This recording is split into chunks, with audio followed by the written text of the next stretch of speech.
이 원래 그 첫 번째 멘트가 이제 그 찬송 59장을 부르고 난 이후에 이 59장을 왜 불렀는지 설명하는 걸로 시작되는데 찬송 59장을 안 불렀습니다. 하지만 마치고 또 부를 것이기 때문에 이 59장을 조금 설명하면은 가사는 아니고 이 곡조죠. 멜로디가 이 네덜란드와 관련이 있습니다. 이 네덜란드가 스페인으로부터 독립하기 위한 전쟁에서 이 승리를 기념하기 위해서 만든 노래입니다. 그래서 이 곡조는 찬송가 39장과 그리고 68장에도 있습니다. 참고로 알면 좋을 것 같아서, 그리고 또 이 사실을 알고 또 이 강의 후에 또 찬송을 부를 때 또 잘 생각하셨으면 좋겠습니다. 오늘 강의에 앞서서 이 내용이 왜 교회 개혁과 관련이 있는지, 그리고 오늘날 우리와 무슨 상관이 있는지 생각해 보려고 합니다. 네덜란드 개혁교회는 우리 고신교회에게 있어서 아주 친숙하고 친밀한 교회입니다. 고신교회 전체는 이 네덜란드식의 개혁교회, 특히 해방파 개혁교회와 긴밀한 관계에 있었습니다. 과거 고신은 지금의 합동교단과 합동을 했다가 다시 환원을 한 사건이 있었습니다. 합동교단이 지금 이 합동이라는 이름을 갖게 된 이유도 고신과 함께 합동을 했기 때문에 지금까지 이 이름을 유지하고 있습니다. 하지만 신학적인 이유와 또 신학교 운영 또 여러 가지 또 문제들로 인해서 고신은 이 합동으로부터 다시 분리하게 되었습니다. 이 사건을 환원이라고 합니다. 이 합동과 환원의 사건으로 인해서 원래 교류하고 있던 그리고 지원을 받고 있었던 미국 정통 장로교회의 선교사들은 대부분 합동교회로 가버렸습니다. 고신교회는 굉장히 어려움에 빠지게 되었습니다. 해외 교회의 지원이 이제 사라졌기 때문입니다. 이전에는 미국의 장로교회로부터 선교사 교수나 혹은 이제 물질적인 도움들을 받고 있었습니다. 그런데 이들의 도움이 사라지고 나니 이제 어려움을 겪을 수밖에 없었습니다. 이런 상황에서 이 고신교회에게 손을 내밀어 준 교회가 바로 네덜란드 해방파 교회 혹은 31조파 교회입니다. 1967년에 이 해방파와 고신은 자매관계가 되었습니다.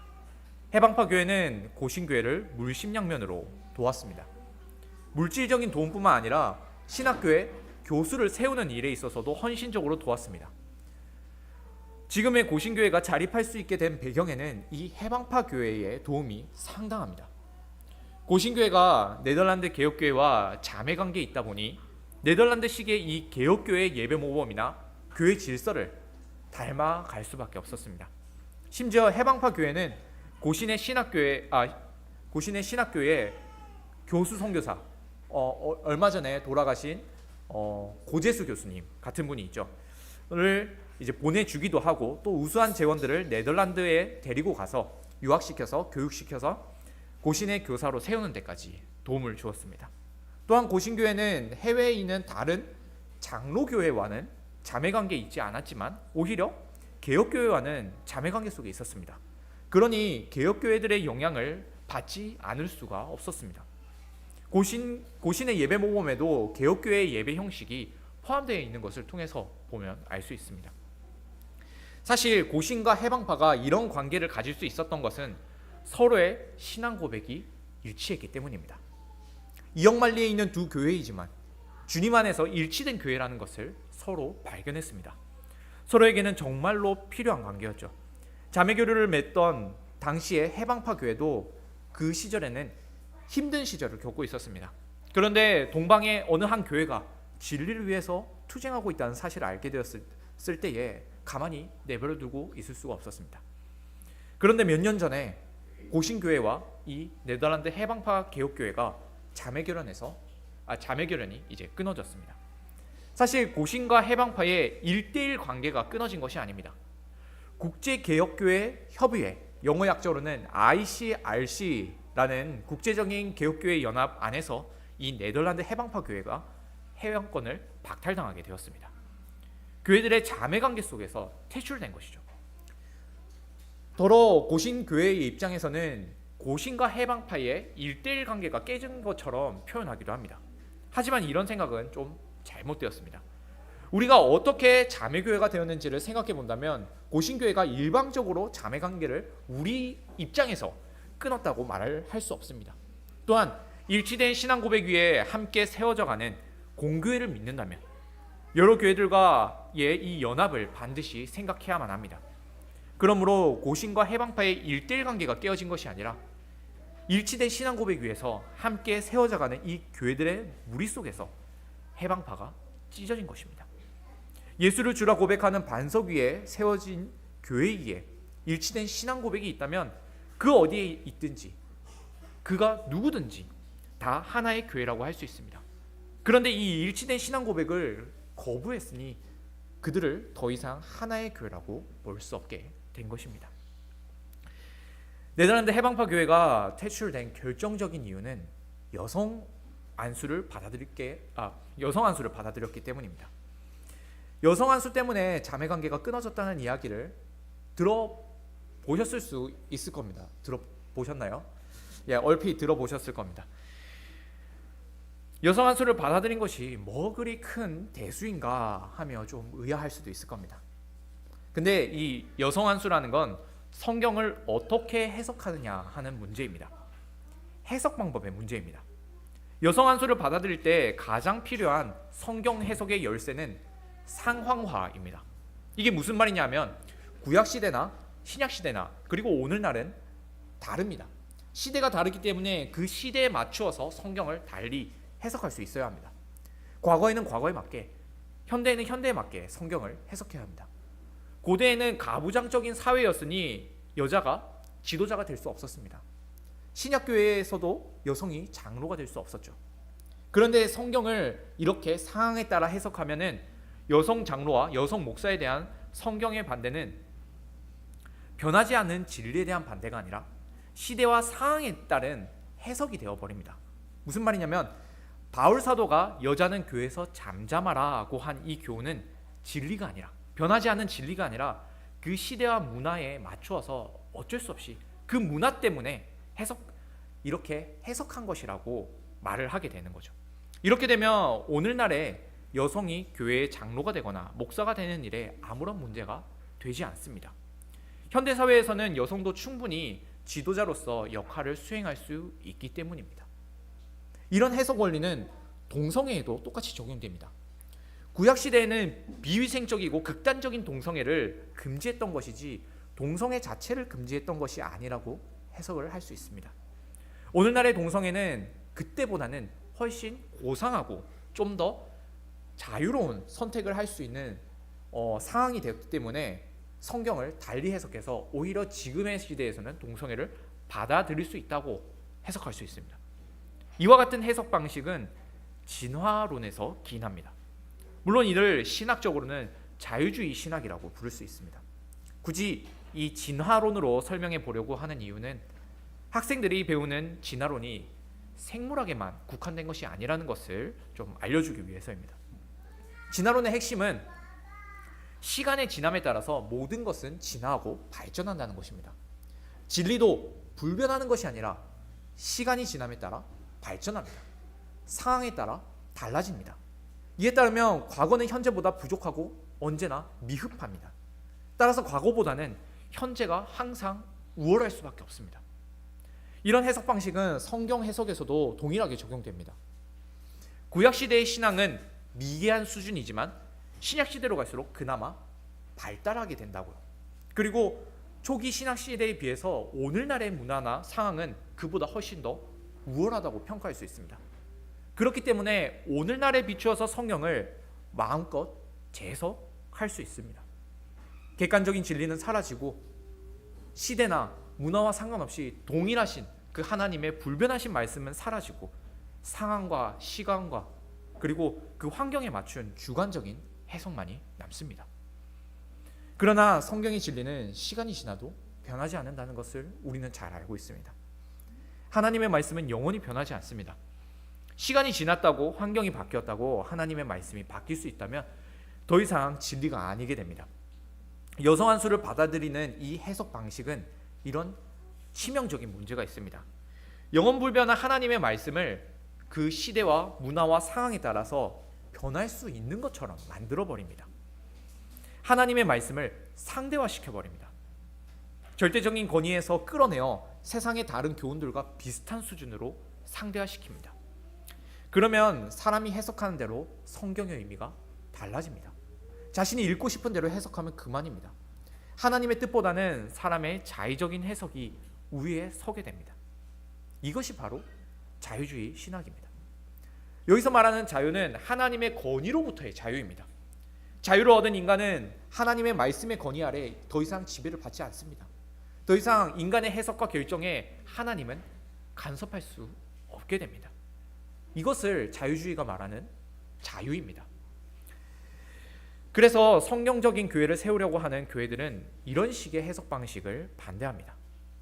그리고 이런 해석 방식을 따르는 교회를 더 이상 참된 교회로서 받아들이지 않습니다. 네덜란드 해방파 교회가 이런 이유 때문에 국제개혁교회 협의회로부터 회원 자격을 박탈당하게 되었습니다. 그런데 이런 이야기가 과연 우리와 무슨 상관이 있을까요? 그리고 해방파 교회는 어쩌다가 자유주의 신학을 받아들이는, 그것이 배경이 되는 여성 안수를 받아들이게 되었을까요? 전 세계의 수많은 개혁교회에게 많은 귀감을 주었던 그 교회가 어쩌다가 이런 식으로 변질되었을까요? 이 시간 네덜란드 개혁교회의 과거와 오늘을 살펴보면서 이 원인을 찾아보도록 하겠습니다. 그리고 우리 교회가 앞으로 맞이하게 될 미래를 함께 숙고해 보겠습니다. 개혁교회라 하면 크게 두 갈래로 나뉩니다. 하나는 영국의 청교도를 중심으로 하여 미국으로 넘어가게 되는 영미 개혁교회입니다. 이를 우리는 장로교회라고 부릅니다. 다른 하나는 네덜란드를 중심으로 여러 나라로 퍼져나간 개혁교회입니다. 보통 개혁교회라고 부르면 이 네덜란드를 위시한 여러 세계의 개혁교회들을 지칭합니다. 이 개혁교회의 정체성을 보여주는 아주 중요한 것이 있습니다. 바로 일치의 새 신조입니다. 하이델베르크 요리문답, 네덜란드 혹은 벨기에 신앙고백서, 도르트 신경이 그 세 가지 일치 신조입니다. 이 세 가지 신조를 고백하는 교회라면 다 개혁교회라고 부를 수 있습니다. 달리 장로교회에서는 웨스트민스터 신앙고백서, 대교리문답, 소교리문답을 신앙고백으로 삼습니다. 이 웨스트민스터 신앙고백서들과 그리고 이 새 일치신조는 서로 다른 신앙을 고백하는 것처럼 보이지만 그 내용과 원리에 있어서는 동일합니다. 그렇기 때문에 개혁교회와 장로교회는 서로 다른 교회라고 여기지 않습니다. 동일한 신앙고백 위에 세워진 교회라고 믿습니다. 이처럼 장로교회와 개혁교회가 신앙고백을 기반으로 삼는 이유가 있습니다. 예수님께서 신앙고백 위에 내 교회를 세우겠다고 하셨기 때문입니다. 오늘 본문으로 삼은 마태복음 16장 18절입니다. 또 내가 내게 이르노니 너는 베드로라. 내가 이 반석 위에 내 교회를 세우리니 음부의 권세가 이기지 못하리라. 예수님은 이 반석 위에 내 교회를 세우겠다고 하셨습니다. 여기서 말씀하시는 이 반석은 베드로의 신앙 고백을 의미합니다. 앞선 16절에서 베드로는 주는 그리스도시요 살아계신 하나님의 아들이시니이다 라고 고백을 했습니다. 예수님은 바로 이 신앙 고백 위에 예수님의 교회를 세우겠다고 하셨습니다. 이 예수님의 말씀을 따라서 장로교회와 개혁교회는 신앙 고백을 교회의 표지로 삼습니다. 성경적인 신앙 고백 위에서만 우리 주님의 교회를 바르게 세울 수 있기 때문입니다. 이제 19세기로 거슬러 올라가서 네덜란드 개혁교회의 상황을 살펴보도록 하겠습니다. 네덜란드는 민족교회를 형성하고 있었습니다. 네덜란드의 교회는 하나의 민족교회였습니다. 이 민족교회라는 것은 국가교회랑은 조금 다릅니다. 국가교회는 국가가 하나의 전체 교회를 관리하고 감독하는 형태입니다. 그 국가에서 태어나면 자연스럽게 유아 세례도 받고 그리고 그 국가의 시민도 되는 거죠. 민족교회는 조금 다릅니다. 한 국가에 하나의 교회만이 존재합니다. 그래서 하나의 교회만 존재합니다. 하지만 이 국가와 교회가 완전히 일치하는 형태는 아닌 거죠. 무슨 말이냐면 그 국가에서 하나의 교회만 있기 때문에 교회를 다니게 된다면 하나의 교단 안에서만 교회를 다니게 된다는 말입니다. 예를 들어서 한국의 다른 교파나 교단이 없이 고신교회만 있다는 것과 같습니다. 그렇지만 이 네덜란드 왕가가 교회에게 영향력을 많이 끼치고 있었기 때문에 국가교회라고 보아도 무방합니다. 종종 이 당시 네덜란드 교회를 국가교회라고 표현하기도 합니다. 하지만 오늘 강의에서는 굳이 민족교회라고 표현을 하려고 합니다. 국가가 교회를 관리하려고는 했지만 완전히 그 통제 아래에 있었던 것은 아니기 때문입니다. 동시에 당시에는 하나의 교단으로서 존재하고 있었기 때문이기도 합니다. 교회개혁의 시대가 지나 19세기가 되기까지 네덜란드는 하나의 교회로서 존재하고 있었습니다. 당연히 이 교회는 16, 17세기 때의 새 일치신조를 확인한 개혁교회입니다. 새 일치신조는 아까 말씀드렸던 하이데베르그 요리문답, 도르트 신경, 그리고 벨직 혹은 네덜란드 신앙고백서입니다. 하지만 19세기 초반이 되어서 자유주의라는 폭탄을 맞아야 했습니다. 이 당시 신학교육은 자유주의 신학에 완전히 잡아먹혀버렸습니다. 과거 도르트 총회에서 확인했던 신앙고백서들은 다 사라져버렸습니다. 교회 총회나 노회에서는 당연히 신앙고백대로 정치하지 않았습니다. 신학교에서도 신앙고백을 가르치지 않았습니다. 완전히 자유주의에 사로잡혀 버렸습니다. 이 자유주의 신학에 쉽게 사로잡힐 수 있었던 이유는 국가가 교회 안에 분파를 허락하지 않았기 때문입니다. 교회 안에 교리적인 차이가 생긴다면 자연스럽게 분파가 생기기 마련입니다. 그러면 국가가 교회를 쉽게 간섭할 수 없게 됩니다. 여러 개가 있으면은 국가가 하나로 통솔하기 어렵습니다. 그래서 네덜란드 왕가는 교회가 뚜렷한 신앙 고백을 가지는 것을 막았습니다. 교회가 하나로 있으면 참 좋겠죠. 하지만 교회로서의 정체성과 순결함을 잃어버리면서까지도 하나로 존재하는 것은 진정한 의미에서 교회가 아닙니다. 바르게 주님을 고백하는 교회만이 진짜 하나의 교회라 할 수 있습니다. 어쨌든 교회 안에 신앙 고백이 사라지다 보니 그들은 분별력이 사라졌습니다. 자유주의 신학이라는 쓰나미에 쉽게 침몰돼 버릴 수밖에 없었습니다. 하지만 아무리 어두워도 어딘가에 빛은 비치고 있습니다. 경건한 성도들 가운데에는 하이데베르그 요리문답, 네덜란드 신앙고백서, 도르트 신경과 같은 개혁교회의 이 새 일치신조가 전수되고 있었습니다. 신앙을 전공한 목회자가 아니라 일반 성도들에 의해서 전수되고 있었습니다. 이런 중에 핸드리쿠스 더 콕이라는 목사가 있었습니다. 그는 울름 지역에서 목회를 하고 있었습니다. 그 역시도 다른 목사들과 다르지 않게 자유주의적인 설교를 했습니다. 그러다가 자기 교회의 한 성도를 통해서 처음으로 칼빈의 기독교 강요와 도르트 신경에 대해서 알게 됩니다. 성도에게 칼빈에 대해서 소개받기 전까지 그는 신학교에서조차 칼빈이나 도르트 신경에 대해 배우지 못하고 있었습니다. 이와 비슷한 일이 아브라함 카이퍼라는 유명한 인물에게도 나타납니다. 그도 목회하는 중에 한 여성도를 통해서 칼빈을 처음 알게 됩니다. 물론 그 전에 칼빈을 알고는 있었지만 칼빈이 남긴 신앙의 유산에 대해서는 전혀 몰랐습니다. 여기서 칼빈을 알았다는 말은 칼빈이라는 사람을 알았다는 것이 아니라 교회개혁의 전통과 신앙 고백의 중요성을 알게 되었다는 의미입니다. 여기서 제가 오늘 강의에서 강조드리고 싶은 점이 한 가지 나옵니다.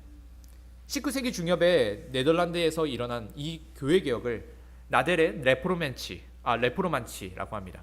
후속 교회개혁이라고 부를 수 있는데요. 16세기의 교회개혁에 가장 가까운 교회개혁이라는 의미입니다. 이 후속 교회개혁은 목회자로부터 시작된 것이 아닙니다. 이 개혁의 핵심적인 역할을 한 것은 분명 앞서 말씀드린 핸드리쿠스 더 콕이라는 목사입니다. 그렇지만 그도 성도들의 전도를 통해서 일치신조와 기독교 강요를 알게 되었습니다. 후속 교회개혁의 시작은 전수받은 신앙을 잃지 않고 있었던 성도들부터입니다. 물론 교회사적으로 볼 때 이 일에 대해서 다양한 평가들을 할 수 있습니다. 그러나 여기서 강조하고 싶은 점은 이 당시에 성도들이 무지한 상태로 가만히 있지 않았다는 겁니다. 하나님의 영원한 말씀에 대한 사랑과 반석이 되는 그 신앙 고백의 정신을 이 경건한 성도들이 전수받고 있었습니다.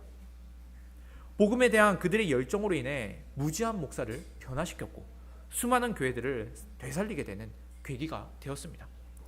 그러므로 참된 말씀에 대한 사랑과 관심에 있어서 우리 모두 예외가 없어야 할 것입니다. 무튼 덕홍 목사는 회심을 합니다. 개혁파 신앙 고백서들을 다시 독서하고 연구를 합니다. 그리고 이를 토대로 설교도 합니다. 이렇게 덕홍 목사와 당회는 이제 개혁파 신앙으로 돌아섭니다. 그런데 문제가 발생합니다. 덕홍 목사가 목회하는 교회만이 아니라 다른 교회에서도 이 개혁파 신앙을 가진 성도들이 많이 생겨났습니다. 이 성도들도 성경과 신앙 고백대로 신앙생활을 하고 싶어졌습니다.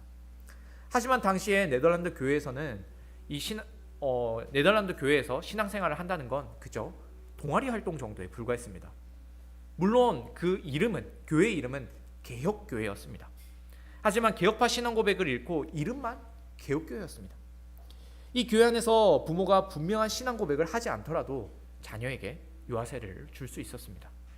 유아세례는 그저 문화나 관습에 불과했습니다. 유아세례의 의미와 정신은 완전히 잃어버렸습니다. 그래서 개혁파 신앙을 가진 성도들은 이런 방식의 유아세례를 거부했습니다. 그래서 그들 중에 누군가 나와서 덕홍 목사에게 와서 유아세례를 받고자 했습니다. 하지만 이건 하나의 교회로 존재하고 있던 그 당시 네덜란드 교회에서는 말도 안 되는 일이었습니다. 교회 안에 분열이 일어납니다. 이 상황에서 덕홍 목사와 당회는 다른 지역에서 온 이 아이에게 세례를 주기로 결정합니다. 이로 인해서 덕홍 목사는 네덜란드 교회로부터 제명을 당하게 됩니다. 이 일이 발생한 후에 전국에 있던 개혁파 신앙을 가진 교회들이 분리를 선언하게 됩니다. 개혁파 신앙 노선에 동참하겠다고 합니다. 이것이 네덜란드 교회에서 일어난 분리운동입니다. 이 일이 1834년에 일어납니다. 처음 분리되어 나온 교회는 몇 안 되지만 2년 후에는 120여 개의 교회가 모이게 됩니다. 이 교단에서 세운 신학교가 깜펀 신학교입니다. 나중에 이야기하겠지만은 이 신학교가 우리가 알고 있는 그 깜펀 신학교의 뿌리가 되기는 하지만은 나중에는 두 개의 깜펀 신학교로 존재하게 됩니다. 이어서 블리츠 교회가 앞서 말씀드린 덕홍 목사를 중심으로 한 이 블리츠 교회가 네덜란드 교회로부터 나오기에 앞서 이미 이탈한 교회가 있었습니다. 그들을 십자가 밑에 개혁교회들이라고 부릅니다. 이들 중 소수가 여전히 네덜란드에도 있고 미국으로 이민 가기도 했습니다. 이들은 신학적으로 굉장히 보수적입니다. 특히 이 예정론에 있어서 아주 보수적이고 예정론을 강조하는 교단입니다. 이 점에서 그들의 신앙이 조금 어그러지기도 했습니다. 무슨 말이냐면 예정론을 너무 강조하다 보니 수평적인 전도에 대해서는 열의를 내지 않습니다. 하나님께 택함을 받은 사람은 어차피 교회에 나올 것이기 때문입니다. 그래서 자녀를 향한 수직적인 전도에만 열의를 냅니다. 분명 이들에게도 약점이 존재합니다. 하지만 참된 교회를 세우려고 하는 노력이 계속해서 이어지고 있다는 것을 이 사람들을 통해서도 조금은 알 수 있습니다. 분리축이 분리되고 난 이후에 이어서 1886년에 또 하나의 교단이 네덜란드 교회로부터 나오게 됩니다. 바로 애통교회입니다. 애통, 말 그대로 슬퍼하는 자들 혹은 탄식하는 자들이라는 의미에서 이 교단의 이름을 애통이라고 부릅니다. 이 애통운동은 유명한 사람이죠. 아브라함 카이퍼를 중심으로 시작됩니다. 그런데 카이퍼는 네덜란드 교회로부터 이탈하면서부터 어떤 계획을 가지고 있었습니다. 그건 먼저 분리된 블리츠 교회와 연합하는 일이었습니다. 나아가 이 연합을 통해서 국가와 사회 전체에 큰 변혁을 이루려고 하는 원대한 계획을 가지고 있었습니다. 당시 블리츠계는 헤르만 바빙크라는 신학자가 있었습니다. 바빙크는 이 분리와 애통의 통합에 있어서 아주 신중한 입장을 가지고 있었습니다. 과연 애통이 네덜란드 교회로부터 이탈한 이유가 무엇이냐는 겁니다. 우리처럼 신앙 고백에 대한 자유를 얻기 위한 것인지 아니면 행정적으로 민족교회로부터 그 네덜란드 국가교회로부터 자유를 얻기 위한 것인지요. 이런 질문을 바빙크는 계속해서 했습니다. 원래 블리츠 교회의 이름은 분리, 말 그대로 분리이지만 사실 분리 자체를 목적으로 한 것은 아닙니다. 분리보다는 복귀를 목적으로 했습니다. 이 복귀는 원래 교회가 가지고 있었던 신앙으로 복귀하는 일을 의미합니다. 복귀하고 회복하기 위한 운동이었습니다. 하지만 이미 타락해버린 교회 안에서는 이 복귀가 굉장히 어려웠습니다. 결국 네덜란드 교회로부터 쫓겨나 분리될 수밖에 없었던 것이죠. 그런 의미에서 표면적으로 보면 이 분리와 애통은 같습니다. 네덜란드 교회로부터 쫓겨난 것도 같고 개혁파 신조를 고백하는 것도 같고 도르트 회의에서 결정한 것을 따르는 것도 일치했습니다. 그런 의미에서 이 두 교회가 하나로 연합하는 일은 주님께서 하신 명령이고 오늘 오전에 설교를 통해 살핀 바와 동일한 내용입니다. 당연한 수순이죠. 하지만 바빙크가 보기에 카이퍼와 이 애통교회들은 국가의 간섭으로부터 자유를 얻으려는 것이지 신앙 고백에 대한 자유를 찾으려고 하는 것처럼 보이지 않았습니다. 그래서 꽤 오랫동안이나 이 점을 지적하면서 두 교회의 연합을 꼬투리 잡았습니다. 그렇다고 해서 바빙크가 일방적으로 이 연합을 반대했던 것은 아닙니다. 오히려 자신이 속한 블리츠 교회에게는 연합이 꼭 필요하다고 설득을 했습니다. 이런 과정들이 있고 난 이후에 결국 1892년에 분리와 애통은 합동합니다. 두 교단이 연합하여서 네덜란드 개혁교회라는 이름을 사용하게 됩니다. 여기서 조금 웃긴 것은 네덜란드 교회들은 다 그냥 교회가 아니라 다 개혁교회라는 이름을 가지고 있습니다. 이미 그 앞선 하나의 민족으로 있었던 그 교회도 네덜란드 개혁교회입니다. 물론 스펠링에는 차이가 있지만 번역을 했을 때는 다 네덜란드 개혁교회가 됩니다. 이제 분리와 애통이 연합하게 되어서 하나의 교회가 되었습니다. 물론 모두가 이 연합에 동참했던 것은 아닙니다. 애통에 있는 아브람 카이퍼의 신학에 대해서 계속해서 의구심을 가졌던 교회들이 있었습니다. 그들은 끝까지 이 연합에 동참하지 않았습니다. 그래서 결국 그들은 분리가 되어 기독개혁교회라는 이름의 교회가 됩니다. 이 교단에서 세운 유명한 신학교가 바로 아펠도른 신학교입니다. 다음 주에 오시는 성희찬 목사님께서 이 신학교 출신이시죠. 시간이 지나서 1944년 또 20세기가 됩니다. 이 연합 안에도 분열이 생겨납니다. 이 일은 클라스 스킬더 교수로부터 시작됩니다. 스킬더는 아브람 카이퍼의 일반은총과 언약론에 대해서 끊임없이 문제가 있다고 지적을 해왔습니다. 당시 스킬더는 카이퍼에 대해서 비판하는 글만 썼을 뿐 아니라 독일 나치가 성경적이지 않다고 비판하기도 했습니다. 이로 인해서 나치에게 붙잡혀서 감옥에 갇히기도 하고 또 풀려나면서는 앞으로 출판을 금지하라는 명령을 받기도 했습니다.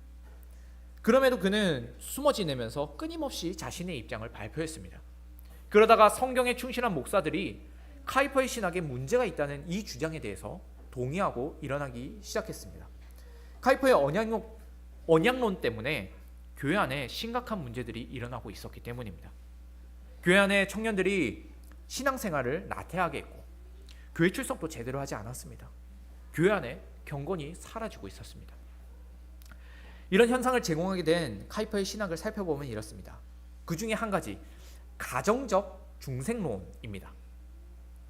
카이퍼는 유아 세례의 근거를 언약으로 보지 않고 중생으로 보았습니다. 유아 역시 중생을 했기 때문에 그 근거로 세례를 받아야 한다는 겁니다. 이에 따르면 언약의 자손들은 그들의 신앙과 행위가 명백하게 잘못되었다는 것이 드러나기 전까지는 하나님의 약속의 능력으로 인해 그리스도 안에서 이미 중생했다고 봅니다. 어찌 보면 언약과 비슷하다고 볼 수 있습니다. 언약 안에서 세례받은 유아들은 자신의 입으로 신앙을 거절하기 전까지는 여전히 언약 안에 머물러 있는 것과 비슷하죠. 하지만 유아 세례의 근거를 이 언약으로 보지 않고 또 중생으로 보는 것에는 큰 문제가 있습니다. 언약으로 볼 경우에는 언약의 의무가 강조됩니다. 부모는 자녀가 신앙을 고백하기까지 부지런히 교육해야 합니다. 또한 자녀 역시 스스로 신앙을 고백하기까지 자라가야 합니다. 교회도 이 의무에서 예외가 아닙니다. 그러나 중생을 유아 세례의 근거로 보면 다릅니다. 유아는 이미 잠정적으로 중생을 했습니다. 태어나면서부터 중생을 확증받은 겁니다. 그러니 더 이상 신앙의 자람이 필요 없게 됩니다. 언약의 의무도 사라집니다. 이 가정적 중생론에 따르면 자녀들은 전도해야 될 대상이 아니라 양육의 대상이 됩니다. 주님의 복음을 통해서 구원받아야 할 대상이 아니라 이미 구원받았으니 그냥 일반적으로 잘 양육시키기만 하면 됩니다. 그러면 자연스럽게 어린 자녀들과 청년들은 방종된 삶을 살게 됩니다. 부모들도 자녀들을 신앙 양육하는 일에 있어서 소홀하게 됩니다. 그렇게 교회가 경건을 잃고 무너져갑니다.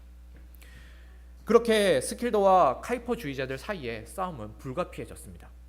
그러다 1944년 위트레흐트 총회에서 스킬더는 총회로부터 교수직과 목사직을 해임당하게 되었습니다.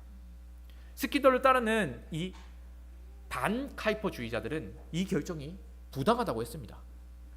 특히 교회 헌법 제31조를 근거로 이 결정은 구속력이 없다고 주장을 했습니다. 31조의 내용은 이와 같습니다. 다수의 표에 의해 결정된 사항은 단 그것이 하나님의 말씀이나 교회 헌법에 위배된다는 것이 증명되지 않는 한 구속력을 가지는 것으로 받아들여져야 한다. 이 내용에 따르면 다수의 결정이라고 해서 무조건 그 구속력과 영향력이 있다는 것은 아니라는 주장이 됩니다. 만약 그렇게 된다면 로마 카톨릭 교회와 다를 바가 없습니다. 이런 방식은 교권주의죠. 힘으로 억누르는 겁니다. 그렇다고 해서 이 또 총회 이 다수가 결정한 결정 사항이 아무런 효력이 없다고 해버리면은 회중교회처럼 됩니다. 회중교회처럼 각자 도생이 되는 거죠. 중요한 건 개혁교회는 이런 로마 카톨릭처럼 교권주의도 아니고 회중교회처럼 각자 도생도 아닙니다. 그래서 단서를 답니다. 성경 말씀에 위배되지 않는 한 구속력을 가진다. 가장 강력한 구속력은 성경 말씀입니다. 스킬더와 그를 따르는 무리들은 이 31조를 근거로 총회의 결정이 부당하다고 주장했습니다. 다시 말해서 총회의 결정은 성경에 위배되었다고 항의를 했습니다. 그들의 항의는 결국 받아들여지지 않았고 이 무리들을 통해서 새로운 교단이 출범하게 되었습니다. 교회 헌법 31조를 통해 호소했다고 했기 때문에 이들의 별칭이 31조파가 됩니다.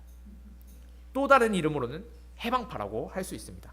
여기서 해방은 말 그대로 자유롭게 되었다, 해방되었다는 의미입니다.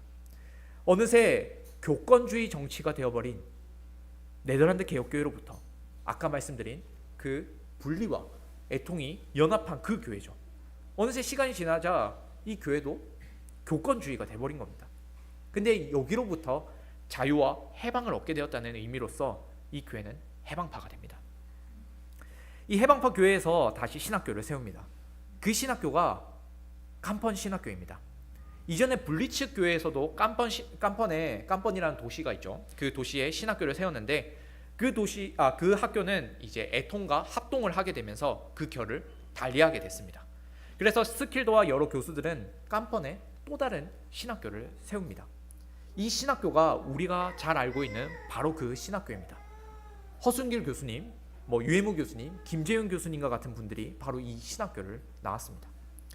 이 해방파 교회야말로 17세기 도르트 총회의 결정을 이은 교회라 할 수 있으며 블리츠 교회의 전통을 이은 교회라 할 수 있습니다. 성경적인 신앙 고백 위에 세운 교회이죠. 이 해방파 교회가 우리 고신교회와 자매를 맺었던 그 교회입니다. 인종도 문화도 다른 두 교회이지만 교회 역사를 살펴볼 때 해방과 고신의 두 교회가 굉장히 비슷한 부분이 많습니다. 특히나 이 신앙의 순결을 위해서 애썼다는 점에서 동일한 교회처럼 보이기까지 합니다. 이렇게 유사한 교회의 역사로 인해서 자매 관계를 맺는 일은 그리 어렵지 않았나 봅니다. 서로 찢어지는 아픔은 겪었지만 오직 성경과 바른 신앙 고백을 위해서 또 참된 교회를 세우고 오직 하나님께만 영광을 돌리기 위해서 고군분투하는 과정이 참 많이 닮았습니다. 하지만 우리에게도 이렇게 많은 귀감을 주었던 해방파 교회가 시간이 지나면서 달라지게 됩니다. 21세기가 되면서 교회들은 순식간에 무너집니다. 교회의 신앙 고백이 있느냐 없느냐의 문제를 떠나서 교회 안에 그냥 사람이 사라지게 됩니다. 교인이 없으면 교회 개체수가 줄어듭니다. 교인도 교회도 없어집니다. 카이퍼와 바빙크의 시대만 하더라도 주일에 교회를 출석하는 비율이 전체 네덜란드 인구 중에서 50%나 됐습니다. 그러나 2000년대 이후에는 주일에 출석하는 비율이 13%밖에 되지 않습니다. 물론 교인들의 수는 상당히 많긴 하지만은 주일에 교회를 13%밖에 출석하지 않게 되었습니다. 교회 안에 사람이 줄어드니 당연히 자연스럽게 이어지는 해결 방안이 나오게 됩니다. 연합하는 겁니다. 유지하기도 힘든데 굳이 나누어져 있을 필요가 있느냐는 겁니다. 그래서 이전 민족교회 혹은 국가교회였던 그 네덜란드 교회와 그리고 분리와 애통이 연합한 네덜란드 개혁교회와 그리고 루터파 교회가 합치게 됩니다. 그렇게 되면서 네덜란드 프로테스탄트 교회가 생깁니다. 이 교회는 하나로, 물론 교회는 하나로 연합해야 하죠. 하지만 이런 연합은 성경적이지 않습니다. 신앙 고백 없이 현실적인 어려움으로 그냥 합친 겁니다. 교회 현실이 어렵다 보니 어쩔 수 없이 합쳤습니다. 사람이 없고 교회를 유지할 수 없으니 연합을 했습니다. 신학교나 교육기관들을 운영해야 하는 현실 문제도 닥쳤습니다. 그나마 교단을 합쳐야 이런 현실적인 문제들을 해결할 수 있기 때문입니다. 근데 이런 일이 해방파 교회도 마찬가지로 일어납니다. 사람이 없습니다. 오후 예배의 출석률이 점점 줄어들다가 점차 사람들이 아예 교회를 나오지 않게 되었습니다. 그러면 교회에 남은 사람들은 그나마 이 교회를 유지시키기 위해서 방법을 생각해낼 겁니다. 바로 다른 교회와 합치는 일입니다. 주님의 교회는 원래 하나였으니 다시 하나가 되어야 한다고 성경적인 근거를 댈 수 있겠죠. 하지만 다시 합치려면 이전 그 네덜란드 개혁교회가 받아들인 여성 한수도, 그 여성 한수도 받아들여야 했습니다. 여성 한수를 반대하고서는 신학적인 의견이 다르기 때문에 연합할 수 없기 때문입니다. 사실 여성 한수라는 것도 신학적인 고상한 문제라고 할 수만은 없습니다. 현실적인 문제입니다. 신학교에 오는 사람이 없으니 교회 목회자가 없습니다. 목회자가 없으면 누가 설교를 하고 누가 성례를 집례하겠습니까? 목회자만이 아닙니다. 개혁교회에서 직분자의 역할이 얼마나 중요한지 또 우리 교회 성도님들은 잘 아실 겁니다. 그런데 직장 생활도 하랴 가정도 돌보랴 얼마나 바쁩니까? 특히나 언제나 시간에 쫓기는 이 현대사회를 살아가는 신자들에게 있어서 교회의 직분을 수행하는 일은 너무나도 벅찹니다. 사람들은 직분자가 될 수 없겠다고 선언합니다. 직분자가 없는 마당에 남자 여자 가릴 처지가 못 됩니다. 따라서 여성 목사든 여성 장로든 세워야 한다는 현실적인 방안을 찾게 됩니다. 이런 현실적인 문제는 온갖 교회들이 이제 연합하게 된 아까 말씀드렸던 네덜란드 프로테스탄트 교회도 있었고 그리고 우리와 자매 관계에 있었던 해방파 교회도 있었습니다. 현실적인 장벽 앞에 성경과 신앙 고백의 거룩함은 그들에게 답을 주지 못했습니다. 지금 당장 교회가 살아남기 어려운데 다른 고민을 할 여유가 없었습니다. 이렇게 해방파 교회는 현실이라는 장벽 앞에 여성 한수를 받아들이게 되었습니다. 그리고 그들은 국제개혁교회 협의회라는 이 자매교회 연합 안에서 이탈되었습니다. 참 서글픈 일입니다. 주님의 말씀의 터 위에 하나의 교회를 세우기 위해서 오랫동안 고군분투했던 자매교회가 이 현실이라는 폭탄으로 인해서 순식간에 무너졌습니다. 오늘 짧게 살펴본 네덜란드 교회의 역사를 보면 크게 두 번의 폭탄을 맞았다고 볼 수 있습니다. 처음에는 자유주의 신학이라는 폭탄입니다. 이로 인해 교회는 신앙 고백을 잃었고 타락하게 되었습니다. 그럼에도 불구하고 이를 디디고 신앙 고백 위에 선 교회로 세워지는 역사가 있었습니다. 시간이 지나면서 여러 우여곡절이 있었지만 끝끝내 바른 성경 해석과 일진의 신앙 고백을 파수하려는 노력들은 이어졌습니다. 하지만 두 번째 거대한 폭탄이 떨어지고 말았습니다. 현실입니다. 현대사회는 대도시화가 심하게 이루어졌습니다. 대부분의 사람들은 대도시를 중심으로 살아갑니다. 도시에서의 생활은 늘 바쁩니다. 열심히 돈을 벌어야 합니다. 돈을 벌어도 내 집 하나 마련하기 어렵습니다. 내 집 마련이 어려운 건 우리나라도 그렇고 그 네덜란드도 마찬가지입니다. 현대사회 속에서는 아침부터 일을 시작하더라도 저녁에 가족들과 함께 식사할 시간조차 갖기 어렵습니다. 내 밥벌이도 내 집도 돌보기 어려운 마당에 교회를 돌본다는 건 상상도 할 수 없습니다. 지쳐버린 사람들은 그나마 오후 예배에 가지 않고서 월요일 전에 쉬려고 합니다. 쉬어야 월요일부터 시작되는 이 현실을 살 수 있는 힘을 유지할 수 있기 때문입니다. 이러한 일들은 한국이나 네덜란드나 상관없이 도시화된 사회 속에 살아가는 모든 곳에 일어나는 현실입니다. 결국 이 현실이라는 장벽 앞에서 교회는 늘 뒷전이 되고 맙니다. 교회는 포기하기에 가장 빠르고 편한 선택지가 되고 맙니다. 이 현실이라는 폭탄은 교회를 순식간에 무너뜨렸습니다. 교회가 늘 고민해야 할 성경적인 고민, 신앙 고백에 대한 고민은 현실이라는 괴물 앞에 다 잡아먹히고 맙니다. 현재 해방파 교회가 변질되었다고는 하지만 그럼에도 그들이 가진 장점이 여전히 남아 있습니다. 한국에서 보수적인 신학을 하는 사람들은 이 해방파 교회가 이제는 타락했다고 쉽게 비방을 합니다. 여성 안수를 받아들이면서 동시에 동성애도 받아들이고 있기 때문입니다. 하지만 앞서 서두에 말씀드렸던 것처럼 여성 안수를 받아들일 수 있는 성경 해석 방법에 따르면 동성애를 받아들이는 것은 문제도 아닙니다. 오히려 이상한 것은 한국 교회는 개혁 신학을 하든 자유주의 신학을 하든 상관없이 동성애만은 거부한다는 점입니다. 성경 해석과는 관계없이 반대를 합니다. 참 특이하죠. 이 한국 교회에 이런 모순적인 사고가 생긴 이유는 성경적으로 고민하는 그 기초와 훈련이 부족하기 때문이라고 봅니다. 내가 가진 교육과 정서, 지식에 부합하지 않더라도 하나님의 말씀이라면 굴복할 수 있는 온유한 마음, 이 온유한 마음이 저희는 아직 부족하다고 봅니다. 우리는 이 부분에서 좀 더 자람이 있어야 할 겁니다. 뿐만 아니라 해방파 교회가 타락했다고 말하는 것도 좀 문제가 있습니다. 종교개혁의 전통을 잘 유지하고 있었던 이 교회가 이전만 하지 못하다는 것은 사실입니다. 하지만 해방파 교회는 그나마 이제 오후 예배가 사라졌다던가 복음 성가를 받아들인다던가 현대적인 방식의 설교 방법을 따르게 되었을 뿐입니다.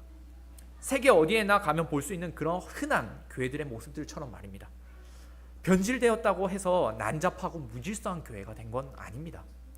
그런 점에서 우리는 오해를 하지 말아야 합니다. 우리는 네덜란드 개혁교회의 어제와 오늘을 보면서 우리가 속한 고신교회의 오늘과 미래를 깊이 숙고해야 합니다. 네덜란드 해방파 교회의 전철은 고신교회에게 더 빠르게 다가오고 있습니다. 참 아이러니하게도 고신교회는 해방파 교회와의 자매 관계를 끊고 있으면서 다른 한쪽에서는 여성 안수를 수용하기 위해 애를 쓰고 있었습니다. 너무 모순이 아닙니까? 우리는 아직 해방파 교회나 다른 여러 개혁교회들이 가진 성경적 고민, 성경적으로 고민하는 그 훈련을 아직 깊이 닮아보지 못했습니다. 성경과 신학을 통한 고민과 결정을 제대로 훈련받지 못했습니다. 이런 훈련이 되기도 전에 벌써부터 현실이라는 쓰나미가 우리를 전복시키려 하고 있습니다. 고신교단도 한국의 다른 교단들과 다름없이 교인이 줄어갑니다. 신학교에 신입생이 희박합니다. 직분을 제대로 수행할 사람들이 사라지고 있습니다. 앞으로 여성 안수도 자연스럽게 받아들이게 되겠죠. 어쩌면 아무런 고민 없이 타 교단과 쉽게 합칠지도 모릅니다.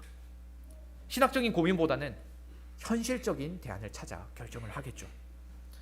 저는 이 특강을 통해서 오늘날 우리가 마주한 현실이라는 폭탄 앞에 교회개혁의 정신이 어떤 의미가 있는지 질문을 던지려고 합니다. 여러분이라면 성경과 신앙고백 그리고 이에 대항하는 현실이라는 고난 사이에서 어떤 선택을 하시겠습니까? 현실적인 문제가 우리의 목을 조여오는 가운데서도 끝까지 성경적인 결정과 신앙고백의 순결함을 유지할 수 있겠습니까? 만일 교회에 사람이 사라지고 있습니다.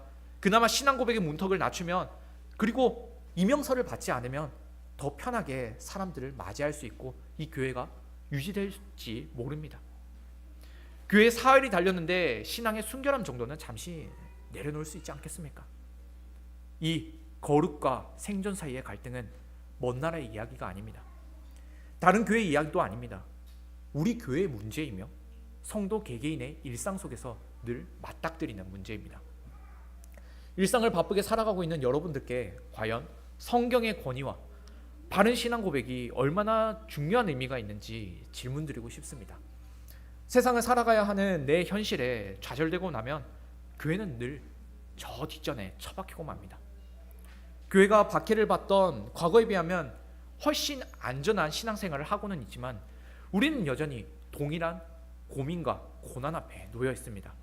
교회 개혁을 했던 종교개혁자들의 고민은 지금도 여전히 유효합니다.